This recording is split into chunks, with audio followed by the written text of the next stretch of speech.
Hey everyone, welcome back. I'm Mike. And I'm Sarah. So glad you're here with us today. Okay, so let me ask you something. You know that feeling when you set your alarm for 6 a.m. because this is finally the week you start? The week you work out, study English for 30 minutes every morning, drink more water, become a completely different person by Friday? Oh, I know that feeling very well. And then the alarm goes off, and you look at the ceiling, and somehow, the ceiling wins. Every single time. Here's what nobody tells you about that moment. It's not weakness. It's not laziness. It's not even a lack of motivation. It's something deeper. And today, we're going to pull it apart, name it, and then, this is the part I'm excited about, actually do something about it. Because here's the thing. The exact same forces that keep you stuck in life are keeping you stuck in English. And once you understand the mechanics, both doors open at the same time. And we've got some really good vocabulary for you today, too. Words that will help you talk about this stuff in English, not just think about it. All right, let's get into it. Sarah, why do people not change? And I don't mean the obvious answers.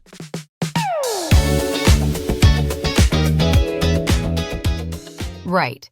Because the obvious answer is, I don't have time, or I'm not motivated enough. But those are just the surface.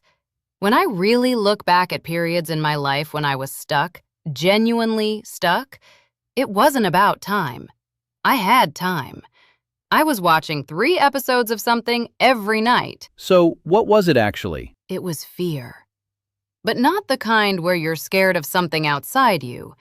It was more like fear of finding out. Fear of really trying and then seeing that maybe it doesn't work. Because if you never really try, you never really fail. You stay in this comfortable maybe. And that's the perfectionism trap, right? You're waiting until conditions are perfect, until your English is good enough to speak, until you have the perfect morning routine before you start building any routine at all. Exactly. And here's the part nobody talks about. Perfectionism isn't really about high standards. It's a hiding strategy. We dress it up as caring deeply about quality, but underneath, it's just protection from exposure. That hit me when I first understood it, because I thought I was being disciplined, waiting until I was ready. And really, I was just scared of what people would think if they saw me not being good at something. And for English learners especially, this is so real. People stay silent in conversations because they're waiting until their grammar is perfect. But perfect never comes because you never practice. It's this impossible loop. So the first thing to understand is, the barrier isn't your circumstances. The barrier is a story you're running about what failure means. And once you name that story, it starts to lose its grip. And the second thing, which is maybe my favorite thing we're going to talk about today, is what actually creates change. And it's genuinely not what most people think. The 1% thing.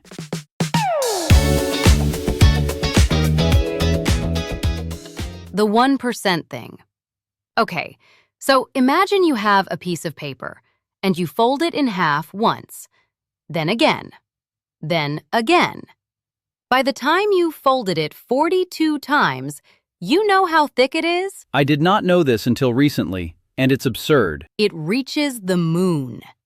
A single piece of paper folded 42 times reaches the moon. That's what compound growth looks like when you can't see it happening. And that's what daily habits feel like for the first few weeks. Completely flat.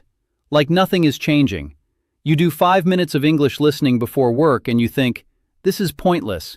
I'm barely improving. But you're folding the paper every single day. And James Clear, who wrote Atomic Habits, puts it this way. If you get 1% better every day for a year, you end up 37 times better by the end. Not 37% better, 37 times. Which sounds impossible until you actually live it. I have a friend, not a celebrity, just a regular person I know, who spoke almost zero English 3 years ago. She started with one thing, listening to English podcasts while she cooked dinner. That's it. Every night, 20 minutes. She didn't sign up for a course. She didn't make a big plan. She just folded the paper. And now? She runs meetings at her international job in English, completely naturally. People ask her where she learned, and she always says the same thing. I just kept going. Consistency beats intensity. Every single time. 3 years of 20 minutes will destroy 3 months of 3-hour sessions, because life interrupts the 3-hour sessions. Life fits around the 20 minutes. And this brings us to something I find genuinely fascinating. What's actually happening in your brain when you build a habit? Because it's not willpower, it's biology.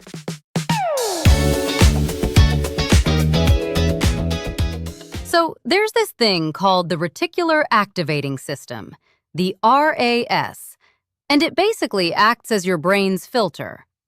Out of the millions of pieces of information hitting you every second, your RAS decides what makes it through to your conscious attention. Here's how you've already experienced this.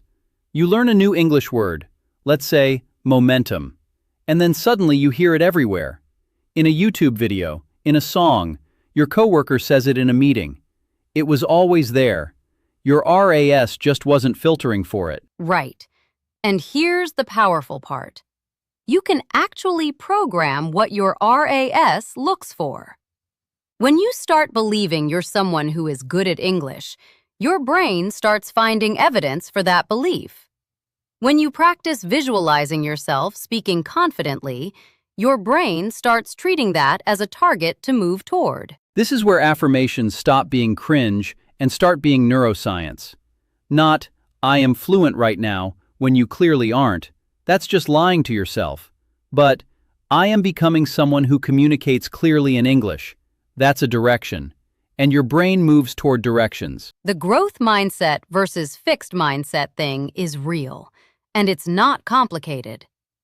A fixed mindset says, I have a certain level of ability, and that's basically who I am.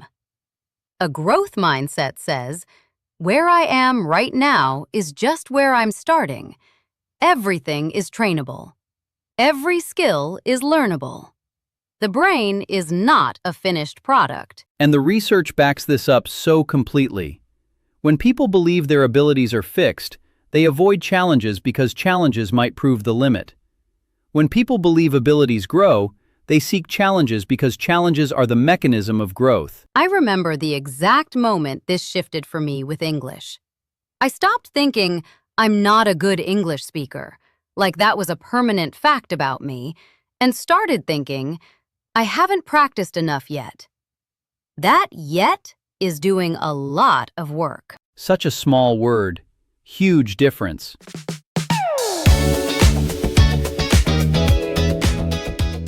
Huge. Okay, so we've talked about why people stay stuck. We've talked about compound habits. We've talked about rewiring your brain.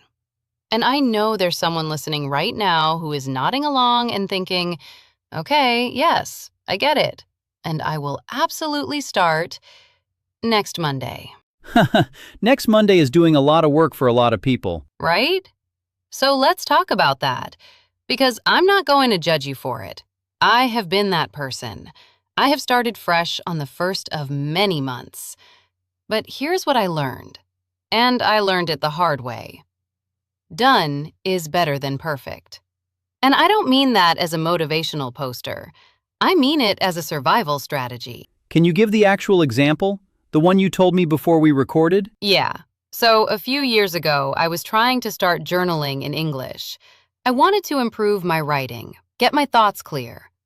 And I kept not starting because I didn't have the right notebook. I'm serious. The notebook situation was not resolved. The notebook wasn't ready. The notebook was not ready. And then one day, I just opened my phone's notes app and wrote 3 sentences. They were bad. The grammar was off. One of them didn't make sense. And I kept going. That was almost 4 years ago. I've written almost every day since, because I gave myself permission to be bad at the beginning. And this is exactly what speaking in English feels like. You know the words, you understand grammar, but opening your mouth to an actual person? Terrifying. And the only way through that terror is to speak badly until you don't. Imperfect action beats perfect inaction. Every single time. So here's a challenge, and it's small, I promise. Think of one thing you've been postponing. One conversation in English you've been avoiding. One habit you keep meaning to start. And today, do just the first step. Not the whole thing, just the first fold. I love that. Just the first fold. Okay, environment. Because this is something people really underestimate.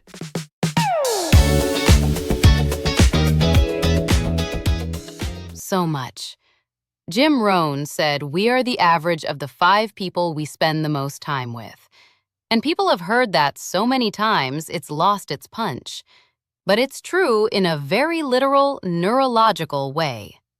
We absorb the standards, the vocabulary, the habits of the people around us constantly, without realizing it. And for English learners, this is the environmental upgrade that changes everything. Who are you spending your English time with? What are you listening to? What communities are you in? Because here's what happens in isolation.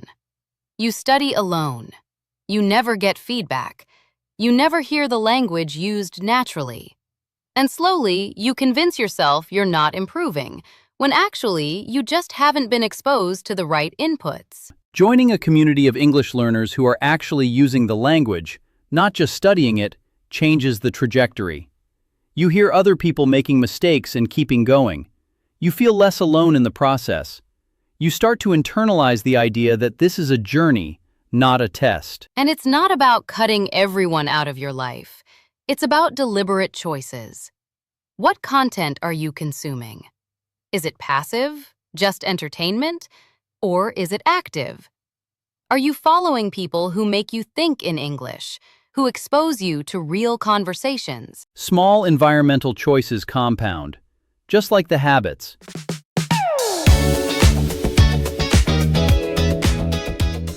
Okay, so let's land this. You have more control than you think. That's the core of everything we said today. You're not stuck because you're broken. You're stuck because nobody gave you the mechanics of change. And now you have them. The barrier isn't laziness. It's usually fear of exposure dressed up as perfectionism. The solution isn't motivation. It's tiny, consistent action that compounds. And the brain isn't fixed. It's waiting for new instructions. Start with one fold, one small habit, one imperfect conversation, and then do it again tomorrow. And we want to hear from you. Seriously, tell us in the comments, what's the one thing you've been postponing that you're going to start today? We read everything. And if this episode helped you, share it with someone who's also been stuck. Because sometimes the best gift you can give someone is the right explanation at the right time. Thank you for spending this time with us. Keep going. We'll see you in the next one. Bye, everyone.